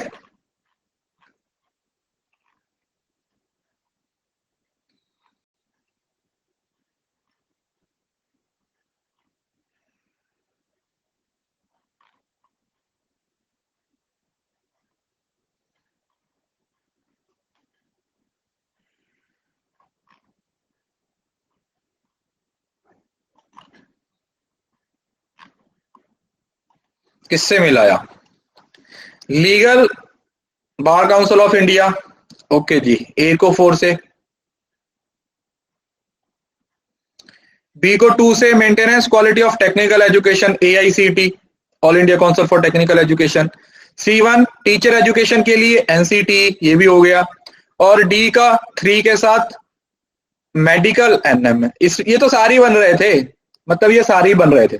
अच्छा अब देखो, अब ध्यान से सुनो मेरी बात, अब मुझे ना किसको चेक करना चाहिए था, मुझे ए को चेक करना चाहिए था, समझ रहे हो, सबसे ज्यादा वेरिएशन ए में। अगर मैं लीगल एजुकेशन को देख सकता था, देखो सी को मिलाते तो आपको पता है कि यहां पर 50-50% चांस है। अगर आप ए को पहले चेक करते कि बार काउंसिल ऑफ इंडिया किसके बारे में बात करता है, अगर आपको इतना कंफर्मेशन मिल गया कि बार काउंसिल ऑफ इंडिया ये आप लोगों का लीगल एजुकेशन के साथ रिलेट कर रहा है, तो आगे चेक करने की जरूरत ही नहीं थी। इंस्टेड ऑफ कि अगर आप बाकी में देखते तो आपको वेरिएशन देखो, तो यहां पर ये कॉमन है, मतलब जितना कॉमन होगा उतने कम चांसेस है क्वेश्चन के सही होने के, और जितनी ज्यादा वेरिएशन होगी उतने ज्यादा चांसेस है। मैंने बताया था ना आप लोगों को, कल भी आपको कम्युनिकेशन में भी ये पढ़ाया था ना, कि जितने ज्यादा वेरिएशन होगा उतने सही होने के चांसेस ज्यादा होते हैं, क्योंकि वो एक चीज उसके साथ एकदम से जाके क्लिक हो जाती है कि अच्छा यार ये इसके साथ जाके मैच हो जाता है। ओके जी, समझ में आया? अरे बोल लो ना, शर्मा काहे को रहे हो, ससुराल में आए हो।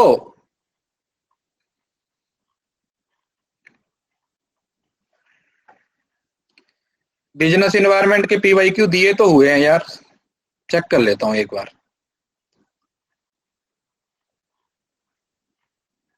टेलीग्राम पे ही होंगे, मैं चेक कर लेता हूं एक बार, दिए तो थे, भेजे हुए हैं, फाइल सेक्शन में है, दोबारा भी भेजे थे वो। एक्चुअली आजकल तो ना मैं पीवाईक्यू की फाइलें बना के भेजता हूं बच्चों के फायदे के लिए, बच्चों से ज्यादा लोग उनका फायदा उठाते हैं। एक फाइल पे वाटरमार्क लगाना भूल गया, 4 लोगों ने अपनी क्लासेस में छाप दिया उनको, कहा भाई थोड़ी बहुत तो शर्म कर लो यार।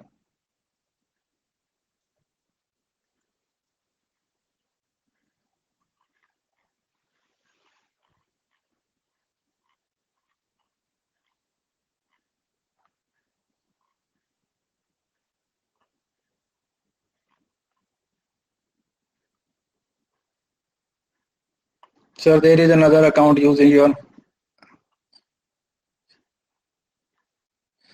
सर एक ने लिखा हुआ था if you are sharing note it means you are sharing JRF. वाह. Emotional damage. ये क्या लॉजिक. Emotional damage. गजब.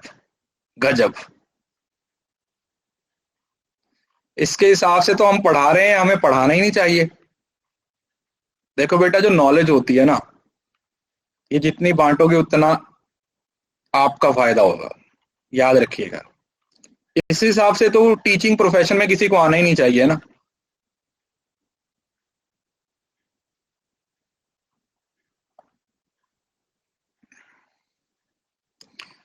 तो डीम टू बी यूनिवर्सिटी कोई स्टेट वाला है, पार्लियामेंट की जरूरत नहीं है, कोई स्टेट लेजिस्लेशन की जरूरत नहीं है बेटा. उसके लिए सिर्फ और सिर्फ कौन कर सकता है? सिर्फ और सिर्फ सेंट्रल गवर्नमेंट.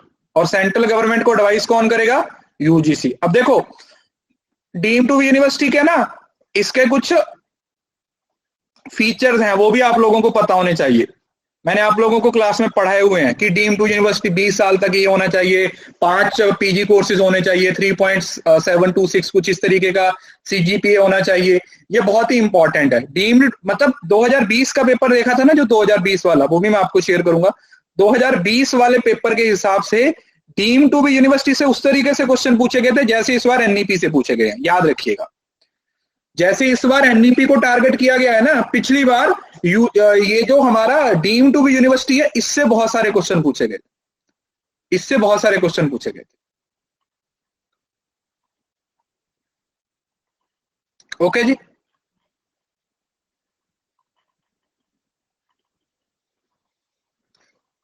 ये देखो कितना अच्छा है. NCERT, IGNOU, CEC, UGC. अब देखो इस बार टारगेट किसको करेंगे वो तो पता नहीं है, हम सब कुछ पढ़ के जाएंगे अपने एंड से.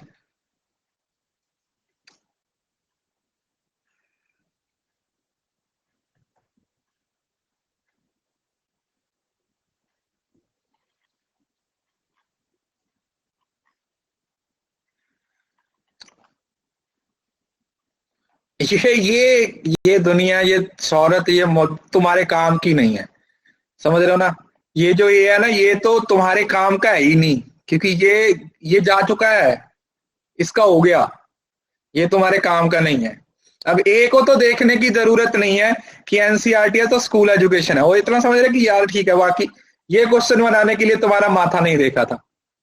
ठीक है, ये क्वेश्चन बनाने के लिए तुम्हारा माथा नहीं देखा था. उसने बोला कि बाकी की 3 को निकालो.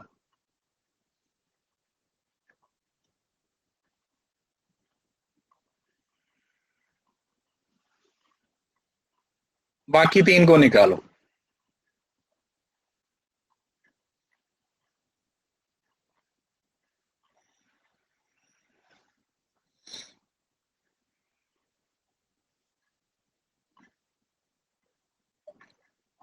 चलो फिर भी आप बना सकते थे. जैसे इग्नू है, IGNOU post school education, school के बाद की एजुकेशन के साथ डील करता है, तो बी वन के साथ मैच हो जाएगा. NCERT school education. CEC under graduate है, और यूजीसी, यूजीसी को मिला देते तो भी बन जाता है यार. यूजीसी किसके साथ डील करता है? पोस्ट ग्रेजुएशन कोर्सेज के साथ डील करता है. ठीक है, जो भी आपके मास्टर्स हैं, पीजी पोस्ट ग्रेजुएशन के साथ रिलेट करता है. ठीक है, तो यहां से ये बन जाना चाहिए था UGC, that is post graduate education. Post graduation education programmes के साथ ये डील करता है. ठीक है. अगला प्रश्न. अब देखो ये वाला भी वही उस तरीके से है. STG 5 में कौन कर रहा है? मैं इस तरीके के क्वेश्चन को यार बिल्कुल भी, ये तो ना जानबूझ के आपका गलत. अब इसमें अक्कड़ बक्कड़ बम्बे वही कर सकते हो, क्योंकि आप, मैंने पहले भी इस चीज के बारे में डिस्कस किया है कि ये तो कोई सेंस नहीं बनती इस तरीके का क्वेश्चन फ्रेम करने की, क्योंकि कितने टारगेट्स याद रखोगे. आप ये पूछ लो कि SDG 5 कौन सा है जी? जेंडर इक्विटी है. अब इसमें आप तुक्का लगा सकते हो.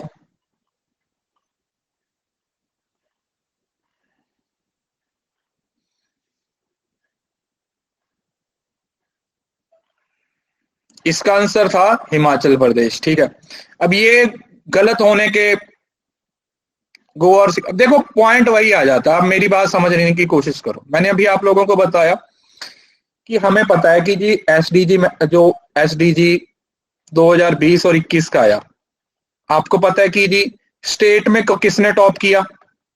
स्टेट में टॉप किया केरला ने।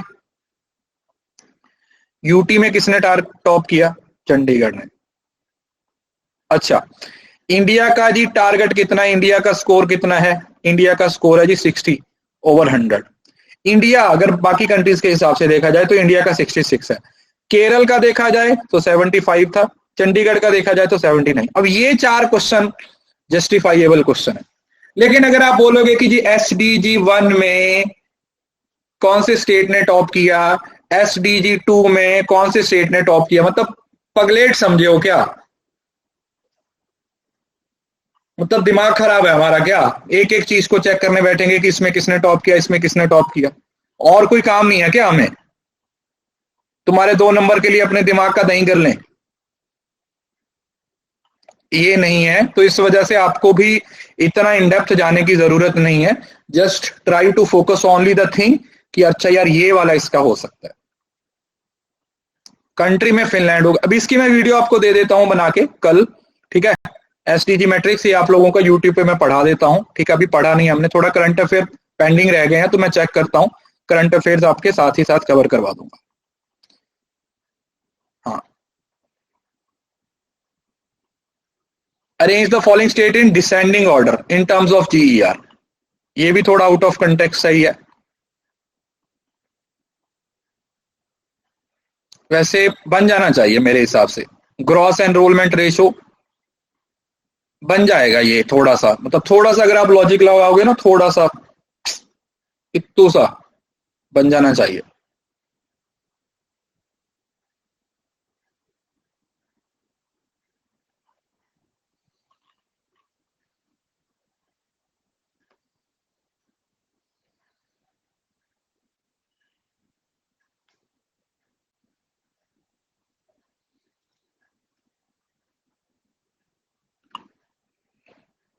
अब ये देखो, अब मियाँ किसी बच्चे ने कमेंट किया था यूट्यूब पे कि सर ये थोड़ा सा पढ़ा दीजिए। देखो एक ना, एक होता है असेंडिंग और एक होता है डिसेंडिंग, याद रखिए। अब इसमें ना आपको तरीका बताता हूँ। मेरे स्कूल टीचर ने मुझे ये 4th क्लास में बताया था, आता तो आपको भी होगा, लेकिन फिर भी कुछ बच्चे ऐसे होते हैं जो इस चीज को नहीं बना पाते, उनको मैं बताना चाहता हूं। देखो, असेंडिंग का मतलब होता है असेंडिंग मतलब बढ़ते क्रम में, और डिसेंडिंग का मतलब होता है छोटे टर्म में। तो आपने शुरुआत हमेशा ऑपोजिट से करनी है। असेंडिंग का मतलब है बढ़ते क्रम में है, तो यहां पर स्मॉलेस्ट आएगा। डिसेंडिंग का मतलब होता है घटते क्रम में, तो यहां पर लार्जेस्ट आएगा। मेरे टीचर ने मुझे ऐसे पढ़ाया था 3री 4थी क्लास में। बस इतनी सी बात याद रखो आप, ठीक है जी। बस इतना सा दिमाग में रखना है, बाकी तो अपने आप ही बन जाएगा।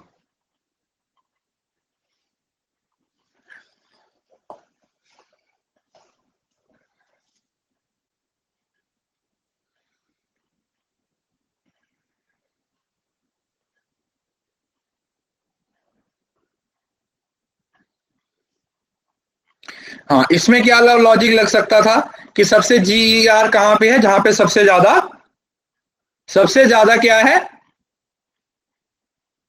जहां पे सबसे ज्यादा एजुकेशन की बात की जा रही है, सबसे ज्यादा लिटरेसी रेट की बात की जा रही है। कहां पर बेटा? केरल में। 95% जैसे बोला जाता है ना, 95%। तो केरल टॉप कर रहा है, तो ऑब्वियसली बात है बढ़ते क्रम में लिखेंगे तो सबसे छोटा कौन आएगा? सबसे पहले आ गया सिक्किम, फिर तमिलनाडु आ गया, फिर हिमाचल प्रदेश आ गया, फिर उत्तराखंड आ गया, और उसके बाद सिक्किम लास्ट में। सॉरी, लास्ट में केरल। तो ये वाला तरीका आप इस्तेमाल कर सकते थे। अब देखो ये बिल्कुल कॉमन सेंस वाली बात है।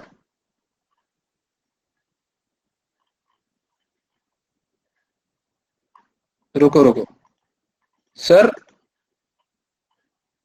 डिसेंडिंग ऑर्डर, फिर ये क्वेश्चन गलत लगता है मुझे। फिर ये क्वेश्चन मुझे गलत लग रहा है।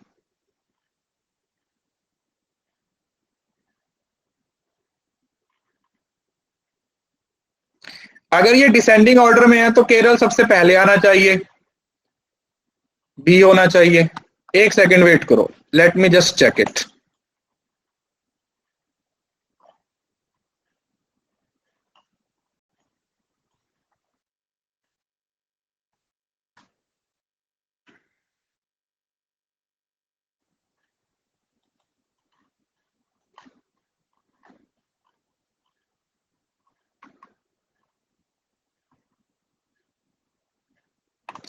अब ये एक्चुअली रुको रुको रुको रुको, अब ये भी नहीं बताया हुआ। अच्छा, higher education, okay, let me just check.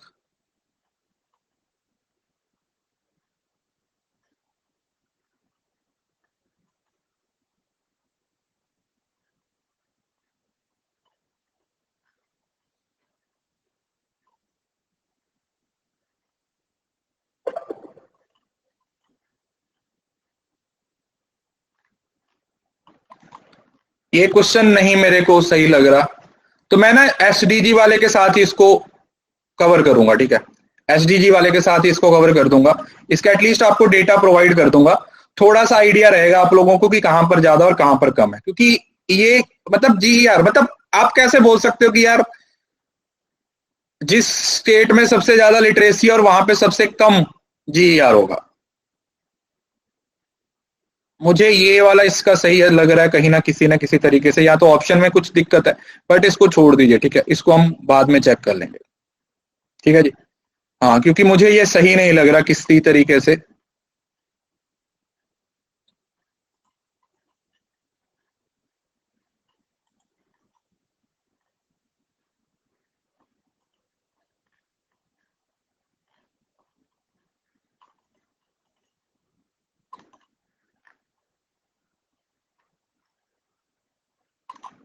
चलो कोई बात नहीं सर, सिक्किम में हायर एजुकेशन जी यार, कोई नहीं, अब इसको चेक कर लूंगा मैं, आपको इसकी वीडियो बना के दे दूंगा। क्योंकि मुझे मे भी हो सकता है मैं गलत हूं इस पॉइंट को लेके, लेकिन मुझे डेटा नहीं पता बेटा, इस वजह से मैं आपको इसके बारे में कंफर्म नहीं पता। मैं सिर्फ ये बोल रहा कि मुझे इसमें डाउट है, मुझे इसमें डाउट है, इस वजह से मैं इस चीज को जस्टिफाई नहीं कर रहा हूं। कल की क्लास में मैं इसको जस्टिफाई कर दूंगा। चलो, एक ही क्वेश्चन था जिसमें हमें आज थोड़ी दिक्कत हुई, बाकी तो ऑलमोस्ट हमारे सही हुए। जियो सिसुपा, ये कैसा नाम रखा है भाई आपने? नेहा, आशिमा, रीना, शालिनी, नगमा, प्रशांत, कवाकिब, अमन, निधि। सॉरी अगर मैंने किसी का नाम गलत लिया है। सो ये थे हमारे आज के वो बच्चे जिन्होंने अच्छा स्कोर किया। अगर आपके मतलब 25, 26 भी प्लस भी हुए हैं ना क्वेश्चन, 25-26 से ज्यादा आपके सही आए हैं, तो इसका मतलब आपकी preparation that is well and good, बहुत अच्छी चल रही है। अगर आपने 25 से ज्यादा किए हैं तो आपकी प्रिपरेशन मतलब अच्छी चल रही है, और अगर 25 से कम है तो फिर थोड़ा मेहनत करने की जरूरत है। मतलब 30 तक देखो, जिनके 17-18 ठीक हो रहे हैं बेटा, उनको मेहनत करने की जरूरत है। ट्रस्ट मी, मैं सीरियसली बोल रहा हूं, और इस बात को ना थोड़ा सीरियसली लीजिए। अभी टेलीग्राम चैनल है बेटा कॉमर्स नेट अचीवर्स, 60,000 सब्सक्राइबर वाला चैनल है कॉमर्स नेट अचीवर्स, ज्वाइन कर लीजिए। वहां पे आप लोगों को पीडीएफ वगैरह मिल जाती हैं। क्योंकि अगर आप देखोगे ना, 2 से 3 क्वेश्चन ऐसे थे जो मुझे लगा कि थोड़े आउट ऑफ कंटेक्स्ट थे। 4 मान लो, चलो 4 मान लो, 28 में से बाकी कम से कम 25 आप लोगों के सही होने चाहिए था। अगर आप 4 छोड़ दोगे ना तो बाकी आपके सही होने चाहिए था। हाँ, मैं अभी क्लास का लिंक भेजता हूँ आज से 4:30 बजे। कॉमर्स नेट अचीवर्स टेलीग्राम भी और यूट्यूब दोनों का सेम ही है। 4:30 बजे स्पेशल क्लास है जिसमें कुछ और चीजों को कवर करेंगे आज, ठीक है बच्चे? चलिए, शुक्रिया, मिलते हैं नेक्स्ट क्लास में। Thank you so much, God bless you all. इसी तरीके से पढ़ते रहिए, मेहनत करते रहिए, जेआरएफ जरूर क्लियर होगा। कंसिस्टेंसी बनाए रखिए, एफर्ट्स करते रहिए और अपना 100% देते रहिए। बाय बाय, टेक केयर, खुश रहिए।